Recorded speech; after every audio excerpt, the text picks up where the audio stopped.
Hey ladies, have you ever caught yourself thinking, if I just show up, maybe he'll finally see how much I care? Let's slow that thought way down. Because one of the biggest attraction killers in early relationships, and even in long-term ones, is doing something that feels romantic to you, but overwhelming or off-putting to him.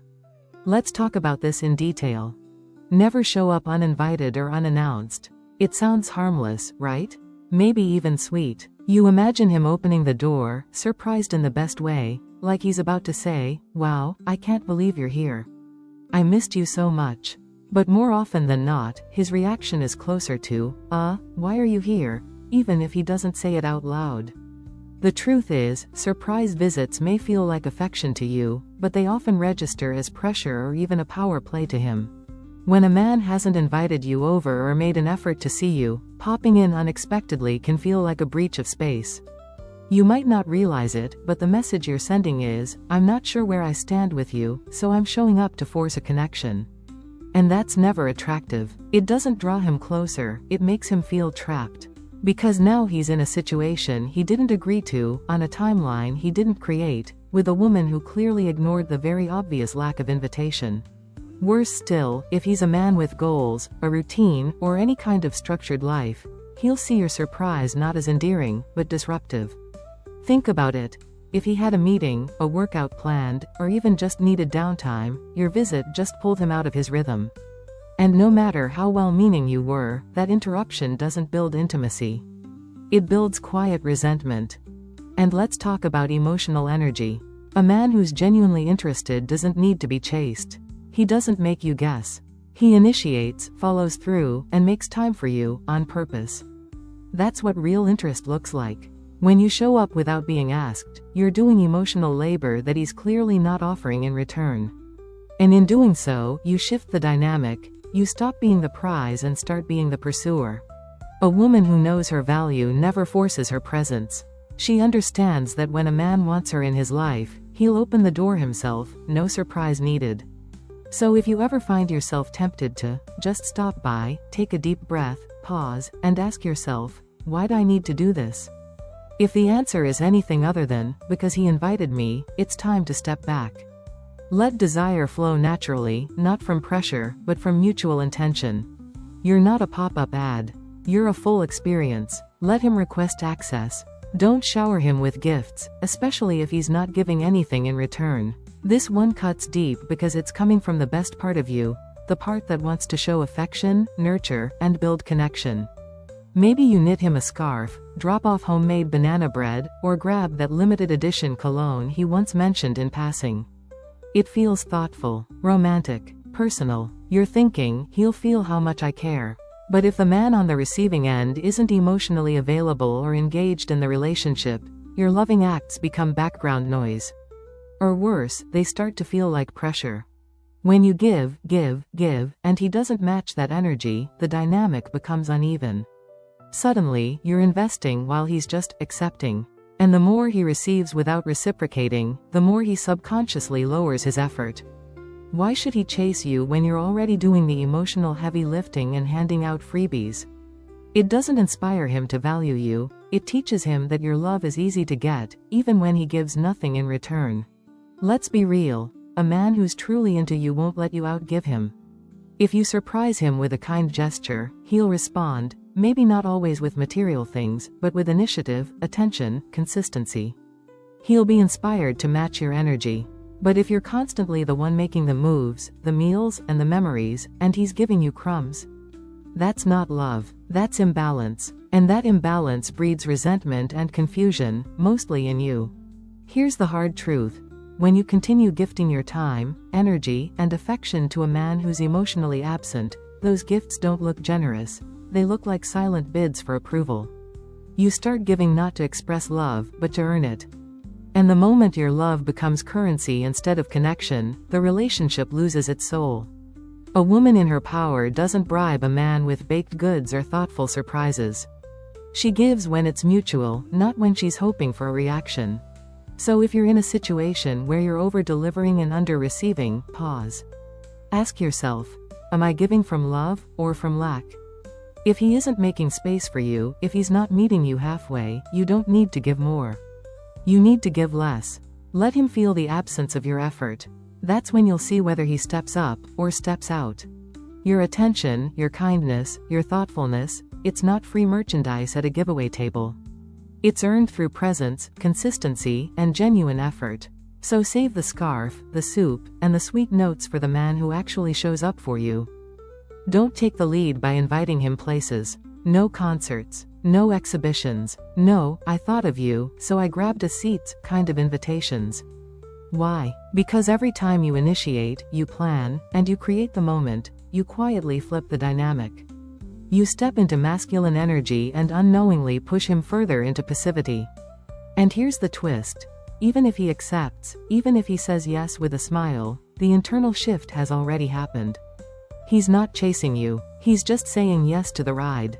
Think about it, men are biologically wired to pursue what they want. And when a man is emotionally invested, he'll create opportunities to be around you. He'll make plans, initiate contact, and show you, without needing prompts, that you're on his mind. But when you're always the one suggesting dinner, booking tickets, or crafting casual date opportunities, he doesn't feel the need to take charge. And when a man doesn't need to step up, he usually won't. That initial spark, that pursuit energy, it fades. Fast. Even worse, constantly initiating sends an unspoken signal. You're not really choosing me, so I'm going to orchestrate chances for you too. It creates an emotional imbalance where he becomes the passive receiver of effort instead of an active participant in the connection. You stop being the mystery he's drawn to and start becoming the event planner he politely thanks. Now sure, there are ways to gently steer a connection without overstepping, using techniques like emotional framing, timing, and my personal favorite, the vector and space method. But those tools work when you understand timing and energy. When you're leading from anxiety or lack, even the most well-planned invitation feels heavy. It's not about what you say, it's about why you're saying it. So take a breath and ask yourself, have I been the one doing the work for both of us? Have I been the architect of every moment while he just shows up and enjoys the results? That's not attraction, that's emotional overfunctioning. The truth is, the more you guide the ship, the more likely he is to stop rowing. Not because he's lazy, but because the energetic balance has tipped, and not in your favor. If you've made this mistake, you're not alone. And there's no shame in it. But awareness is power. Drop it in the comments. Have you been the one always inviting, always initiating? Let's talk about it. When you recognize the pattern, you can finally stop chasing and start attracting. And if this resonated with you, hit that like button, save the video, and send it to your girlfriends. It's time we raise the standard, together. Don't help him with his work or career. At first, it feels flattering. He asks for your opinion on a business idea or wants your take on a creative project. You think, wow, he really respects me. He values my brain, my expertise. This is connection, right? Not quite. What's actually happening is a subtle shift from romantic energy to professional energy, and that shift can be fatal to attraction. The moment you start strategizing for his startup or brainstorming content ideas for his next campaign, you're not flirting anymore. You're building a business relationship. You're crossing into the zone where chemistry goes to die. The danger here isn't that you're smart or capable, it's that your energy is moving out of emotional intimacy and into logic, structure, and advice mode. And once you're in that space, it's hard to come back. He's no longer seeing you as the woman who inspires him, he's seeing you as a resource. A free consultant. A one-woman support team. Suddenly, the flirtation is gone, replaced by planning sessions and quick calls that drain your energy and confuse your role in his life. You went in hoping to get closer, and ended up becoming useful instead of irresistible. And here's where it gets even trickier. The more you help, the less he invests. Not just in his project, but in you. Because a man who's getting professional benefits from a woman without having to emotionally commit to her is getting a major win, for him.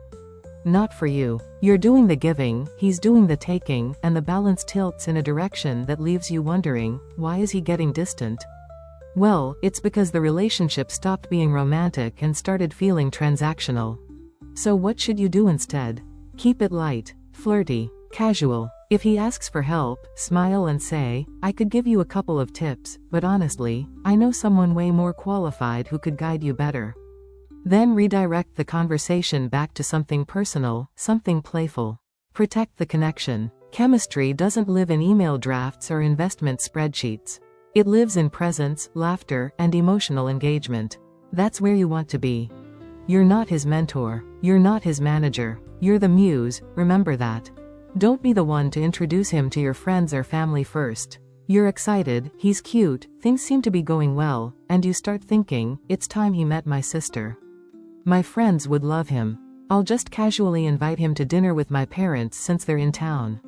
Harmless, right? Not exactly. What you're really doing is signaling that you're emotionally invested and ready for a deeper level of commitment. But here's the kicker. If he hasn't brought you into his inner circle first, your invitation feels out of sync. It creates pressure. And pressure, for a man who's unsure or not yet fully in, is like throwing cold water on a warm fire. Introducing him to your people might seem like a small step to you, but for him, it's a marker.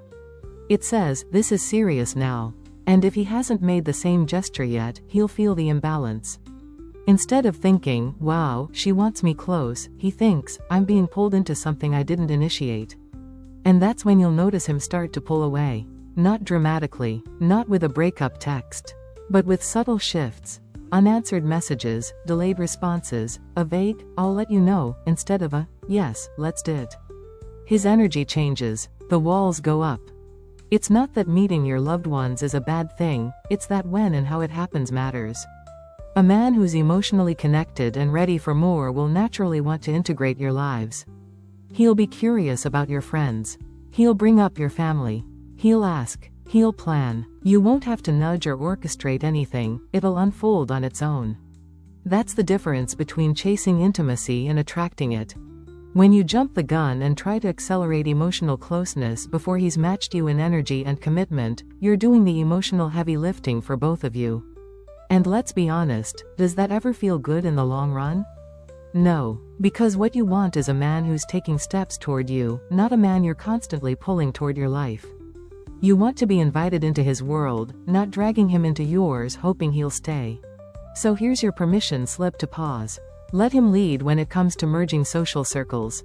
It's not about playing games, it's about preserving polarity. Let him build the bridge. Let him ask to meet your people.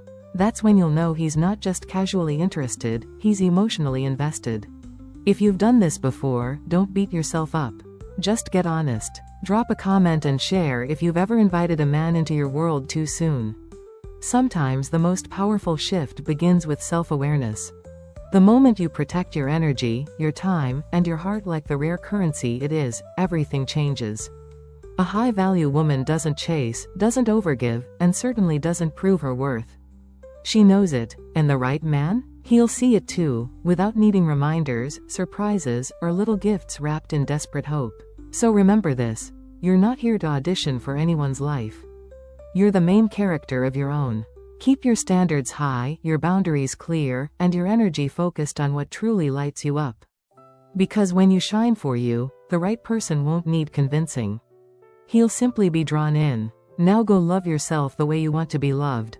That's where it all begins. And don't forget, like, subscribe, and share this with every woman you know who's ready to stop chasing and start attracting. Your next level is already waiting.